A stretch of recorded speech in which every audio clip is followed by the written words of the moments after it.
ॐ श्रुतिस्मृतिपुराणानाम् आलयं करुणालयं नमामि भगवत्पादं शङ्करं लोकशङ्करं शङ्करं शङ्कराचार्यं केशवं बादरायणं सूत्रभाष्यकृतौ वन्दे भगवन्तौ पुनः पुनः नारायणं पद्मभुवं वसिष्ठं शक्तिं च तत्पुत्रपराशरं च व्यासं शुकं गौडपदं महान्तं गोविन्दयोगीन्द्रमथास्य शिष्यं श्रीशङ्कराचार्य मथास्य पद्मपादं च हस्तामलकं च शिष्यं तं तोटकं वार्तिककारमन्यान् अस्मद्गुरून् सन्ततमानतोऽस्मि. On Shankara Jayanti, it's a big blessing for all of us to share, hear, read, listen to what Shankara said. In other words, what the teaching tradition says about us.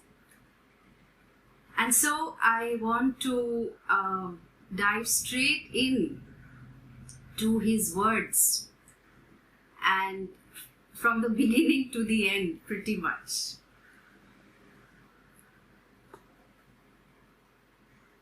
So we start right at the beginning, which is the exquisiteness with which he highlighted the problem of samsara.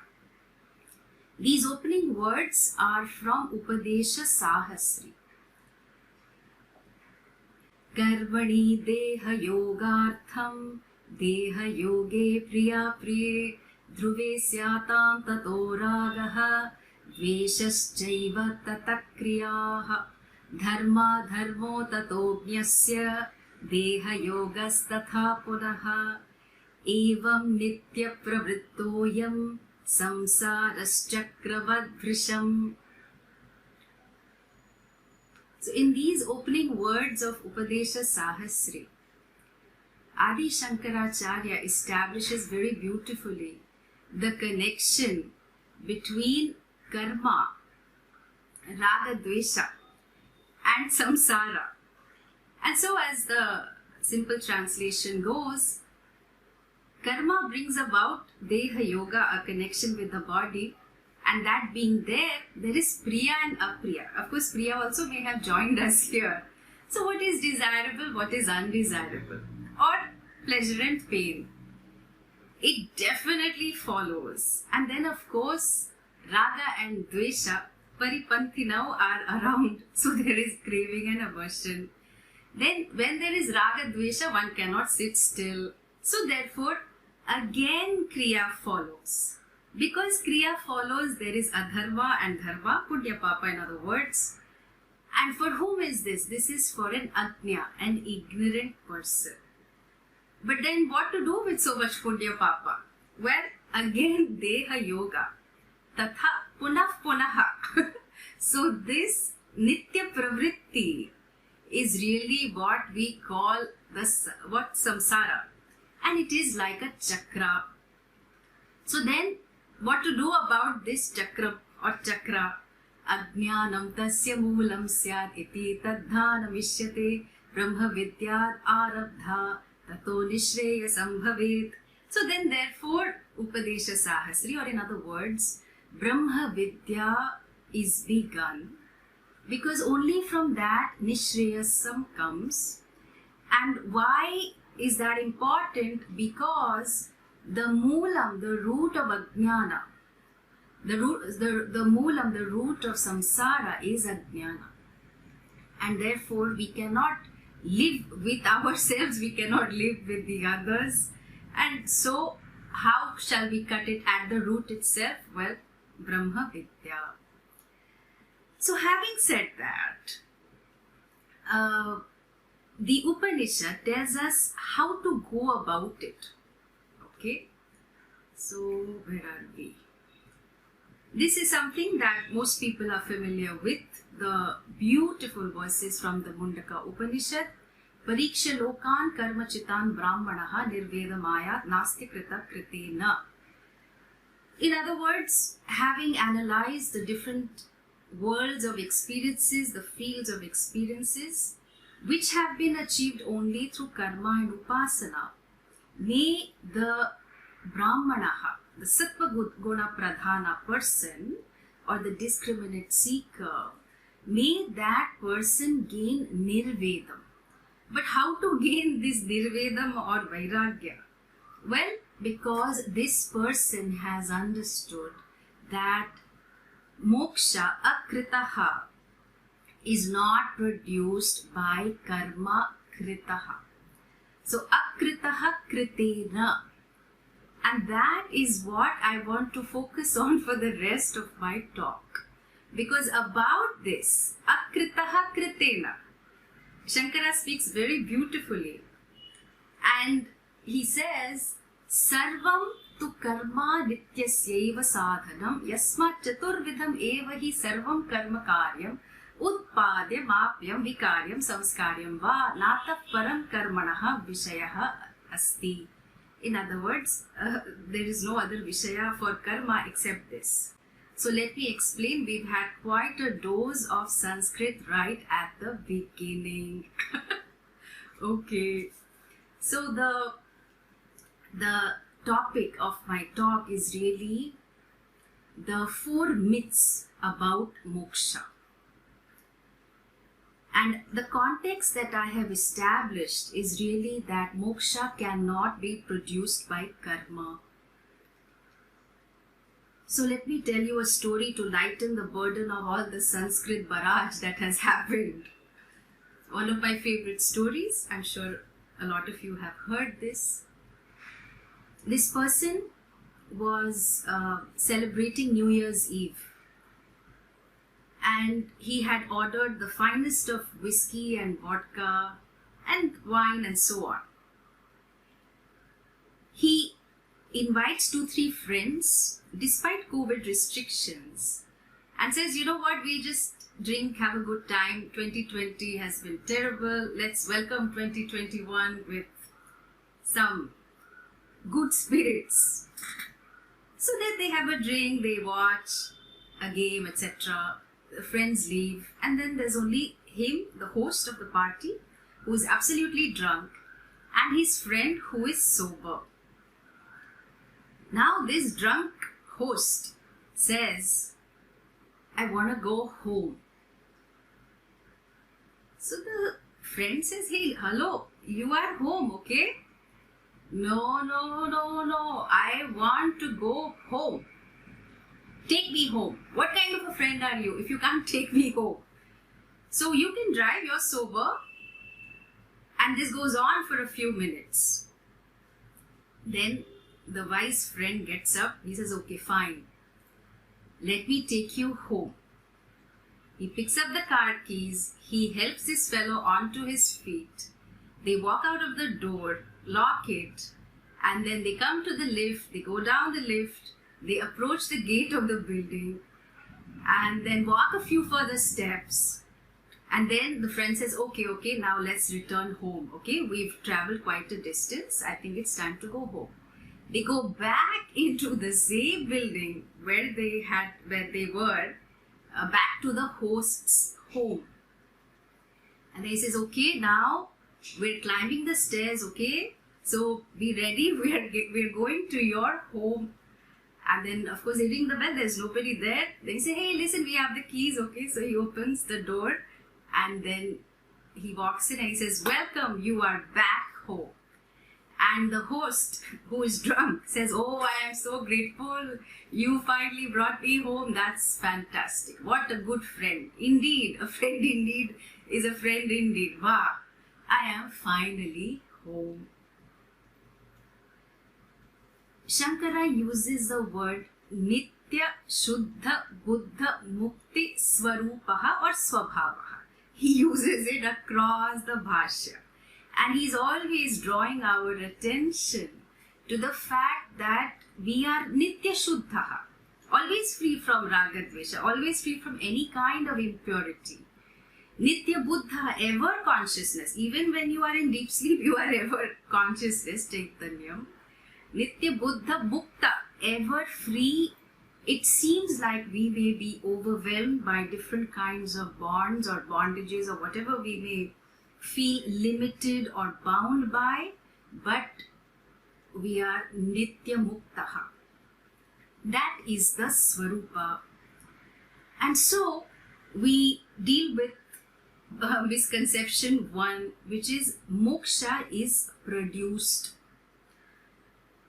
And obviously the correction is moksha na utpadyam, is not produced.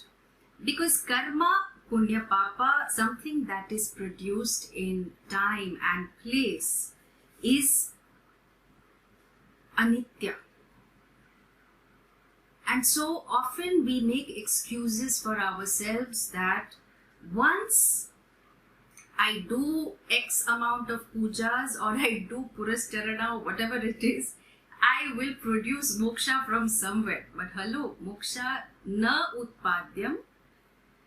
Then second myth is moksha can be reached or moksha is reached. And obviously the correction is moksha na apyam. Now in India, when somebody dies, often person says this person got moksha. Okay, that is apikshika. The language is, meaning that the person is free from this samsara. But it actually doesn't necessarily mean the person has moksha, because you are already mukta. There is nothing new. So whether you go to Swarga, because that's what karma can do. Karma can help you get to Swarga. It can help you get to Maldives despite the COVID restrictions. Not now, but last few months. So different places it can help you reach. You can also go to Kailasha. Okay? But you're not going to find moksha there. Why? Because it is you. And here I remember Pujya Swamiji, who would often say that if you are asking for a head on your shoulders, Bhagwan will be confused. Because he will say, oh, I'm so disturbed by my thoughts. Sometimes I think I should just uproot it. And then I want another head. I don't want this head. And Swamiji would say, Bhagwan is going to get really confused because you already have a head. So, is Bhagwan going to give you a double decker? And then again, will he give it to you on the side or on top or what? So, mokshaha muktaha, that you already are, is neither utpadyam, produced, nor is it apyam, nor is it reached. Oh, then maybe I will transform one fine day from Jiva to Brahman. Myth number 3. Moksha is a transformation. So when COVID finally ends, when I get a promotion, when I get a job, when my children are settled, children are settling for ages, okay?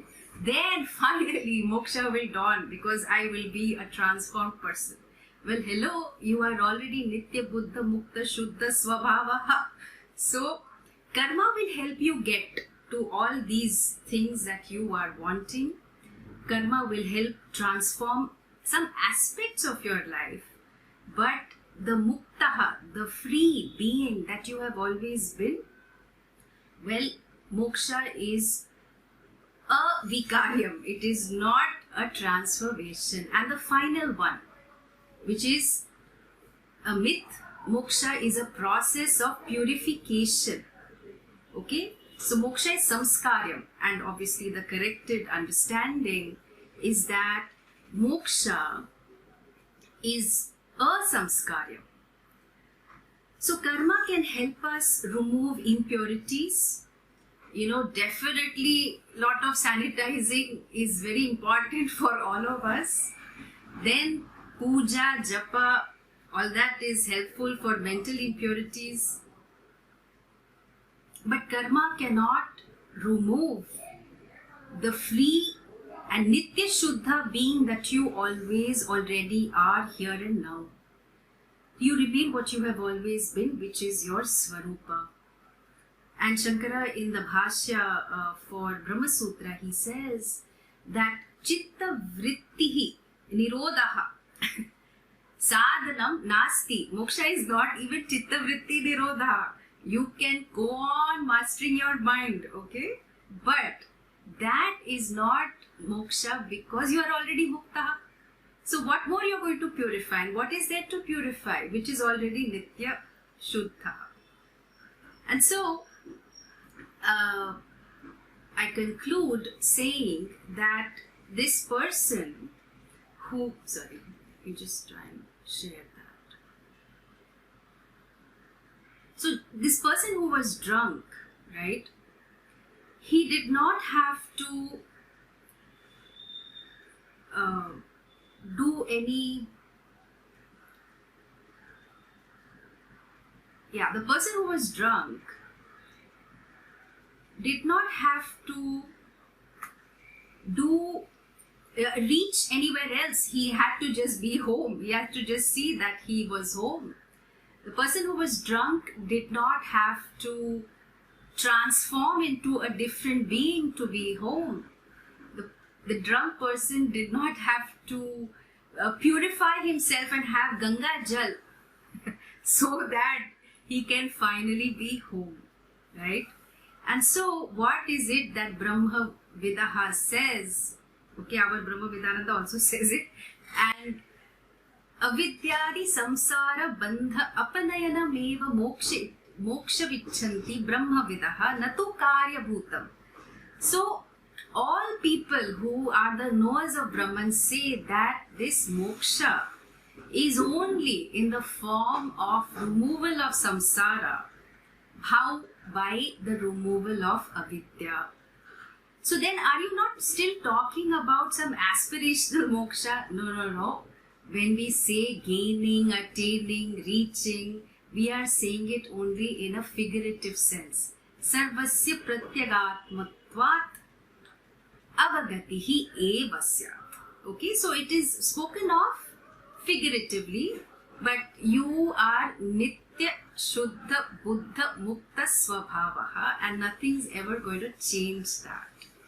So with Shankara's words in our life and Shankara's teachings for illumining our whole life, with those prayers I close. Om Tat Sat.